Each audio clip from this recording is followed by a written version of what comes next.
Hello friends, my name is Dr. Anirudh and I am the Chief Physiotherapist and the founder of PhysioQ Healthcare Takers Private Limited. Welcome to our channel Healthcare Taker.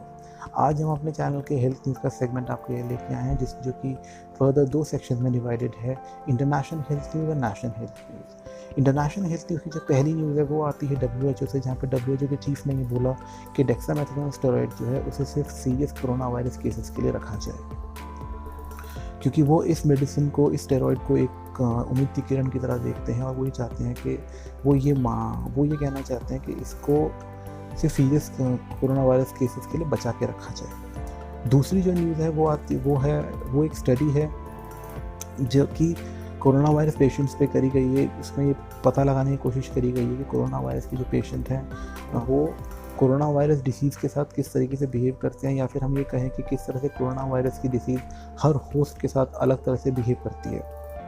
जिसके अंदर कुछ findings इस तरीके से मिली हैं कि corona virus के जो पेशेंट्स हैं उनके अंदर 22 तरह के प्रोटीन्स मिली हैं, कंसिस्टेंटली अपीयर हुए हैं, जो कि सीवियरली इल थे।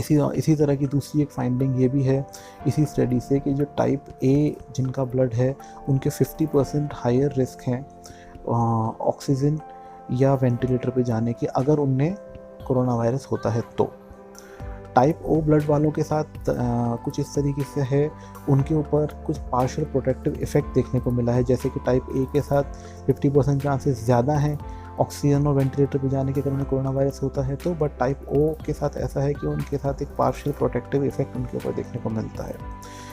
ओके, सबसे क्रिटिकल फैक्टर जो ये है कि हर होस्ट उसके साथ अलग तरीके से बिहेव कर रहा है। दैट मीन्स कि हर बॉडी कोरोना वायरस के साथ अलग तरीके से बिहेव कर रही है। एक फैक्टर ओबेसिटी भी है जिसको इसके अंदर टैकल किया गया है कि जिन लोगों का बॉडी मास इंडेक्स 30 से 34 के बीच में है या 30 से ऊपर है, उन लोगों के ज़्यादा चांसेस हैं सीवियरली इल होने के। जिनका 30 से कम है they are on the safer side, और जिनका 30 से 35 से ऊपर है उनके तो 3-fold चांसेस हैं इससे सीवियरली इल होने के।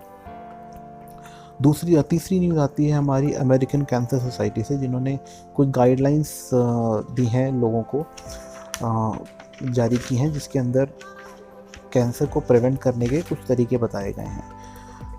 WHO के स्टैट्स के हिसाब से इस समय हर in every 5 men there is 1 man with cancer, and in every 6 women there is 1 woman with cancer।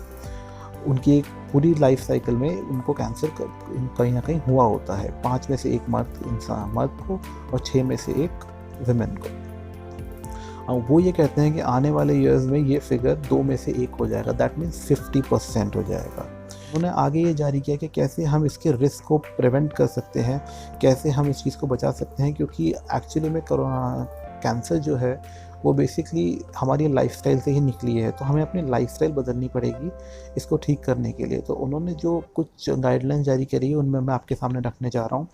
उनमें से कुछ गाइडलाइंस कुछ इस तरीके से हैं। उन्होंने बोला है कि एक्सरसाइज हमें हर वीक कुछ ना कुछ एक्सरसाइज करनी होगी, जिसमें उन्होंने एक जो मेजरिंग स्टेटस दिया है वो ये दिया है कि हर इंसान को हर week 150 to 300 minutes moderate exercise और 75 to 150 minutes vigorous physical exercise करनी चाहिए। तो इट्स नॉट टू मच, हम सब अपनी लाइफस्टाइल में इसको चेंज कर सकते हैं। 150 मिनट्स और 75 minutes is nothing in a week. They are not, वो ये नहीं कह रहे कि आपको हर दिन करना है। 150 मिनट्स अगर हम मान के चलते हैं, मिनिमम भी मान के चलते हैं, तो अराउंड 20 से 25 मिनट के बीच में मॉडरेट एक्सरसाइज होती है, ठीक है। और 75 मिनट्स करीबन 1-1.25 घंटा, पूरे हफ्ते में 1-1.25 घंटा तो हम कर सकते हैं। इससे हमारा जो हार्मोन सिस्टम है वो थोड़ा प्रॉपरली बिहेव करता है। तो उन्होंने अगली जो गाइडलाइन है वो ये करी कि कोशिश कीजिए कम से कम अल्कोहल लेने की। अल्कोहल का कंटेंट ज़्यादा नहीं होना चाहिए बॉडी में, उससे बॉडी वीक होती है। कोशिश करिए अपनी बॉडी के अंदर अल्कोहल ना जाने की, ज़्यादा अल्कोहल ना लेने की। और अगर आप एडिक्ट हैं तो कोशिश कीजिए बिहेवियरल थेरेपी में जाने की, कोशिश कीजिए योगा करने की, कोशिश कीजिए मेडिटेशन करने की। इसकी वजह से आपका जो कंट्रोल ऑन अल्कोहल कंजम्पशन है दैट विल बी मोर।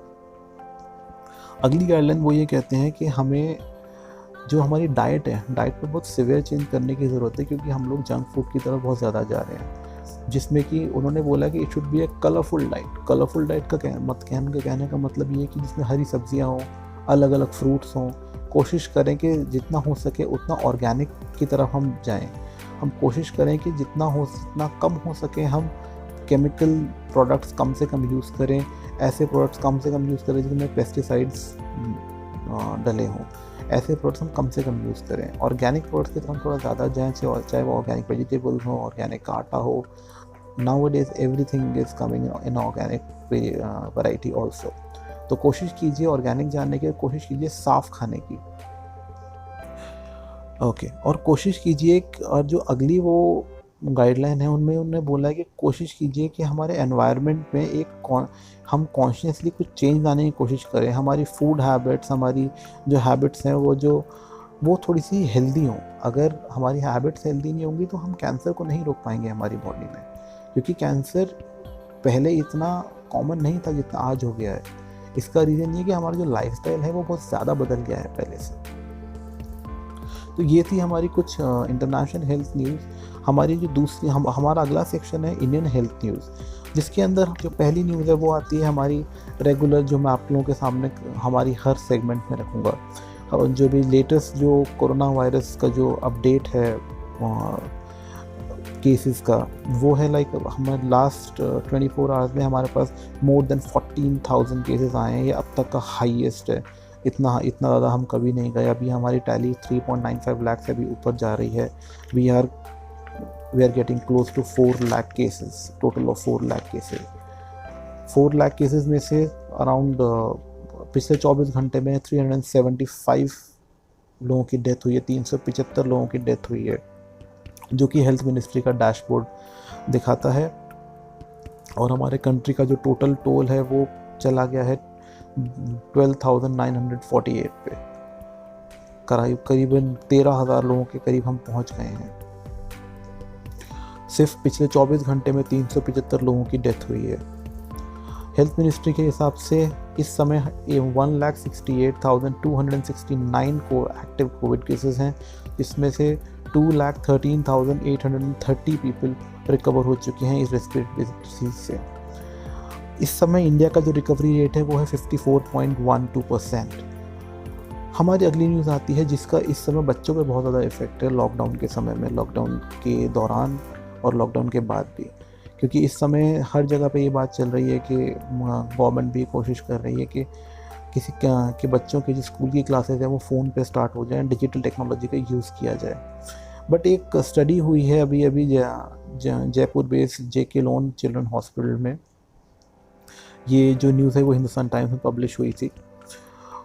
उन्होंने एक टेस्ट किया 30 सिटीज़ के अंदर, जो कि जहाँ पे बच्चे अराउंड 2 घंटे के आसपास फ़ोन यूज़ करते थे। इसके अंदर दिल्ली, मुंबई जैसे बड़े शहर भी हैं। उन्होंने ये रिवील किया कि जो 65% बच्चे हैं वो एडिक्टेड हो गए हैं हमारे मोबाइल फ़ोन्स के साथ, और उनमें से 50% बच्चे तो ऐसे हैं जो कि उसके बिना रह ही नहीं सकते आधा घंटा भी। तो आप ये समझ सकते हैं कि मोबाइल फ़ोन का जो एडिक्शन है वो कितना ज़्यादा हो गया है। डॉक्टर अशोक गुप्ता ये भी कहते हैं कि कई बच्चे तो आप माँ बाप से लड़ने लग गए और बुरी तरीके से रोने लग गए, उनको डिसओबे करने लग गए मोबाइल फ़ोन्स के लिए। डॉक्टर अशोक गुप्ता वो नाम है जिन्होंने कई बार पहले भी इस चीज़ को प्रूव किया है कि मोबाइल फ़ोन्स की वजह से बच्चों की जो हेल्थ है, बच्चों का जो मेंटल लेवल है, उसकी ग्रोथ में काफ़ी ज़्यादा फ़र्क पड़ता है। बच्चों के अंदर टायर्डनेस, हेडेक, इरिटेबिलिटी, वज़न का बढ़ना, बैक पेन, ये सारी चीज़ें कॉमन हो गई हैं, क्योंकि एक ही पोस्चर में बच्चे बैठे रहते हैं। ज़्यादातर बच्चों को 45% बच्चों को रात को सोने में प्रॉब्लम आती है, क्योंकि बच्चे दिन में सोने लगे हैं। दिन में बच्चे सोने लगे हैं। टोटल बच्चे 8.7 आवर्स सोने लगे हैं इस लॉकडाउन के दौरान, लॉकडाउन के बाद, लेकिन रात में सोना कम हो गया है। और जो अनकंट्रोल्ड एंगर है और जो बच्चों के जो टैंट्रम्स हैं, उनके अंदर 30% का इंक्रीज़ आया है। आफ्टर दिस अराउंड 33% जो पेरेंट्स हैं उन्होंने ये बोला है कि उनको कुछ खास इम्प्रूवमेंट नहीं लगा स्टडीज़ के अंदर ई लर्निंग के दौरान, जबकि 19% ने यह भी कहा कि स्टैंडर्ड पहले से ख़राब हो गया है। और 38% बच्चों के पेरेंट्स के ऊपर तो लैपटॉप्स या मोबाइल फ़ोन एक्स्ट्रा ख़रीदने का एक फाइनेंशियल बर्डन भी आ गया है। तो ये बहुत सोचना पड़ेगा हम लोगों को कि हम इसे किस तरीके से आगे बढ़ें, क्योंकि इस तरीके से तो हमारे बच्चों का पोस्चर से लेके हमारे बच्चों का लाइफस्टाइल तक सब कुछ ख़राब हो जाएगा। 92% पेरेंट्स ने जबकि कंसेंट दे दिया है ऑनलाइन क्लासेस का, क्योंकि इस समय कोई ऑप्शन दिख नहीं रहा पेरेंट्स को। एक अपडेट है आप लोगों के लिए, सनोफी ने अपनी वैक्स लाइन स्टार्ट कर दी है, जिसमें कि चाइल्ड वैक्सीनेशन को सपोर्ट करने के लिए आप उन्हें 24/7 कॉल कर सकते हैं अपने बच्चे के चाइल्ड वैक्सीनेशन के लिए इस कोविड-19 के पैंडेमिक के दौरान, क्योंकि इस दौरान बच्चों की वैक्सीनेशन पर बहुत ज़्यादा असर पड़ा है। हमारी जो अगली रिपोर्ट है, जो अगली स्टडी है, वो आती है इकोनॉमिक्स टाइम्स के हेल्थ वर्ल्ड से, जहाँ पे डॉक्टर मनवीर भाटिया ने ये बोला है कि जो इस लॉकडाउन के दौरान हम लोगों की जो स्लीप क्वालिटी है वो बहुत ज़्यादा ख़राब हो गई है पहले से। वो ये कहती हैं कि स्लीप क्वालिटी ख़राब होने की वजह से हमारी बॉडी में इम्यूनिटी का भी बहुत ज़्यादा इफ़ेक्ट पड़ता है, क्योंकि और अगर इम्यूनिटी का इफ़ेक्ट हमारी बॉडी में पड़ रहा है तो इस सीज़न में तो इम्यूनिटी हमारी ठीक रहनी भी चाहिए, क्योंकि अगर सिर्फ स्लीप की वजह से अगर हमारी इम्यूनिटी ख़राब हो रही तो हम इसके ज़िम्मेदार खुद हैं। क्योंकि स्लीप जो है वो बहुत हमारे बॉडी के इम्यूनिटी में बहुत क्रूशियल चीज़ प्ले करती है, क्योंकि इस दौरान क्योंकि हमारी बॉडी में साइटोकाइंस और टी सेल्स का प्रोडक्शन होता है, जो कि बहुत हेल्प करते हैं पैथोजेंस और वायरसेस और बैक्टीरिया के अगेंस्ट लड़ने के लिए। और अगर प्रॉपर स्लीप ना हो तो इनका प्रोडक्शन प्रॉपर नहीं होता, और अगर इनका प्रोडक्शन प्रॉपर नहीं होगा तो हमारी ओवरऑल इम्यूनिटी डिक्रीज़ कर जाएगी। तो इसे हमें बहुत ध्यान रखना है, हमारी स्लीप का बहुत ज़रूरी है प्रॉपर स्लीप होना। वो ये भी कहती हैं कि जो स्लीप है, डॉक्टर मनवीर भाटिया की स्टडी में ये भी दिखा है कि जो स्लीप है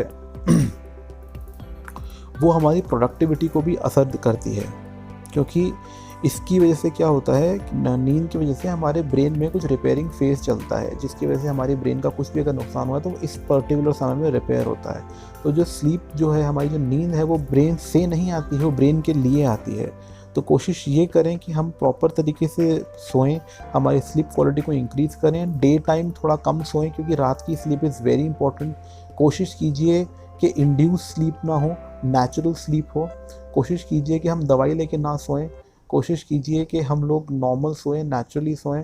अपना वर्कआउट थोड़ा बढ़ाइए, डे टाइम के अंदर सोने के बजाय अपना वर्कआउट थोड़ा बढ़ाइए, ताकि आपको रात को नींद नेचुरली आ जाए। तो ये थी हमारी आज की रिपोर्ट, हमारी आज की न्यूज़, जिसमें कि हमने इंटरनेशनल और नेशनल हेल्थ न्यूज़ दोनों कवर करी।